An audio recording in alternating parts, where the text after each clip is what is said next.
সোমবার মালদার গাজল থানার সামনে আদিবাসী সিঙ্গেল অভিযানের গাজল সংগঠনের পক্ষ থেকে ধর্ণা প্রদর্শন অবস্থান বিক্ষোভ কর্মসূচি পালন করা হলো। এই দিন গাজল থানার সামনে হাতে প্ল্যাকার্ড নিয়ে সামিল হয় আদিবাসী সিঙ্গেল অভিযানের কর্মী সমর্থকরা। মহিলারা ক্ষোভ উগরে দেন। তারা অবস্থান বিক্ষোভের পর গাজল থানায় ডেপুটেশন দেয়। এই নিয়ে এলাকায় ব্যাপক শোরগোল পড়ে যায়। থানার সামনে সিঙ্গেল অভিযানের সদস্যরা সমস্ত আদিবাসী গ্রাম সমাজ, সংবিধান, গণতন্ত্র লাগু সহ বেশ কয়েকটি দাবি জানান। সদস্যদের তরফ থেকে বলা হয়, আমাদের দাবি না মানলে আগামী দিনে বড় আন্দোলন করতে বাধ্য হব। Bureau report.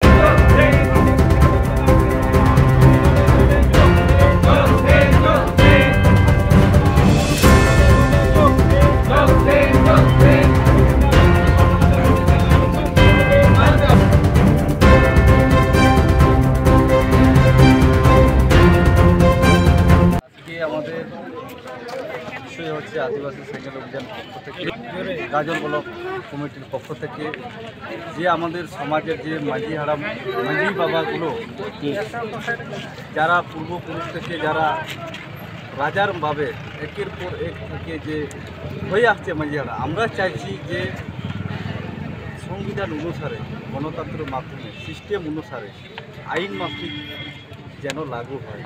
এর মাধ্যমে আইসি সাহেবের সঙ্গে সাক্ষাৎ করার পরে আমরা আইসি সাহেবের থ্রু হয়ে রাষ্ট্রপতির কাছে এই বার্তাটাকে পৌঁছাতে চাইছি যেন আইন মাফিক যেটা লাগু হয়।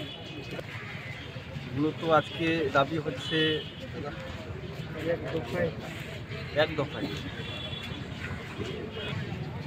আজকে আমাদেরকে এটাই আইসি সাহেব আশ্বাস দিলেন যে আমি যথাযথ সাহায্য করবো আপনাদেরকে, যে এই বার্তাটাকে মাননীয় রাষ্ট্রপতি দ্রৌপদী মুর্মুর কাছে পৌঁছানোর যথেষ্ট চেষ্টা। আপনার নাম, আপনি কোন পদে আছেন? আপনার নাম, আপনি কোন পদে আছেন? আমি গাজল ব্লক জেডিপি ভাইস প্রেসিডেন্ট।